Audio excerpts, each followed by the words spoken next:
siya lucky.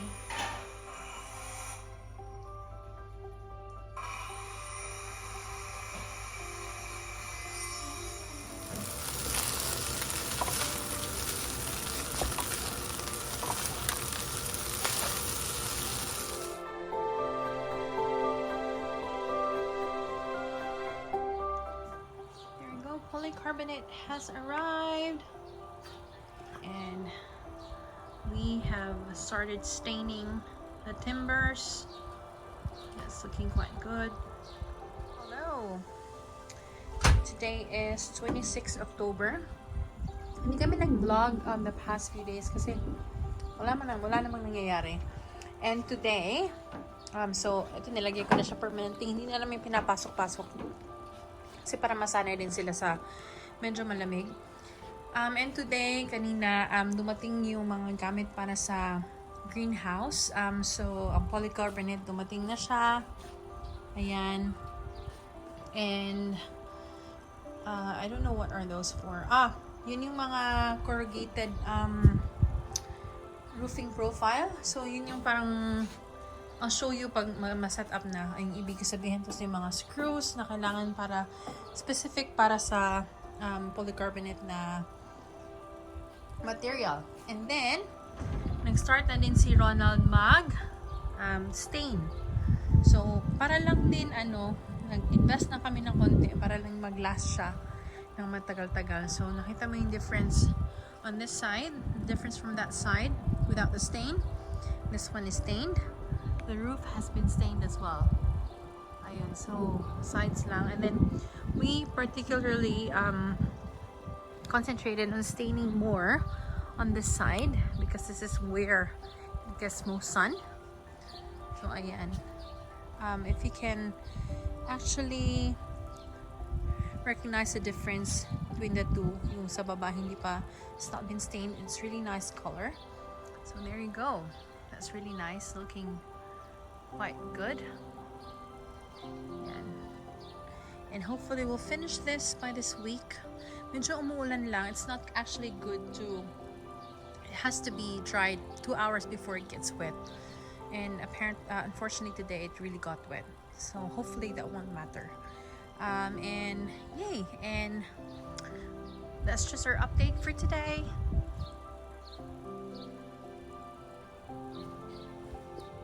Hello! Look what I've got. Ayan. And then, buksan natin yung likod.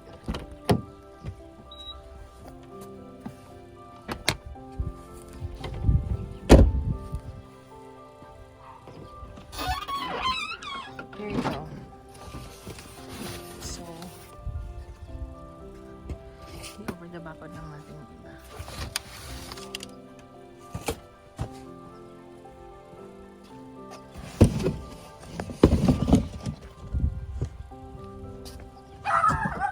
Luffy? No. It's just me.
Luffy, come.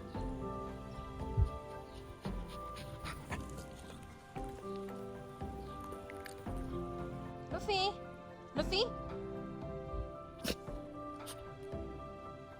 Shh.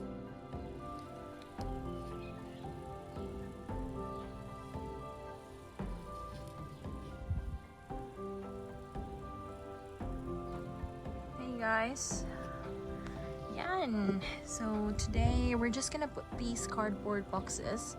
Feeling ko matatapos natin to yung buong garden bed today. Ronald is staining. Actually, tutulungan ko muna siya nagsistain kasi sobrang init din. I don't want to... Ayoko lang na masyadong mainitan. Anyways, ayun, ayan, nakakatuwa lang sila kasi sobra silang mag-cling, oh. Ayun. Sobra silang mag-cling. Kapit na kapit sila. Ayan. Tingnan mo itong isa, parang binubod talaga siya doon. I'll show you. Ayan, look. How it clings to the net. It's amazing. Na-amaze ako. Actually, ano na din talaga sila. They were really bound to be transplanted here kasi sinasakal na nila yung mga kamatis doon. Ayan. It's amazing. It's looking good. Now, yung plank na ginawa natin sa carrots natin, this is day 1, 2, 3, 4, 5. Wala pa siya. It says 1 week to 3 weeks siyang mag-sprout or mag-start na mag-germinate. Ayan.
It's 7:15.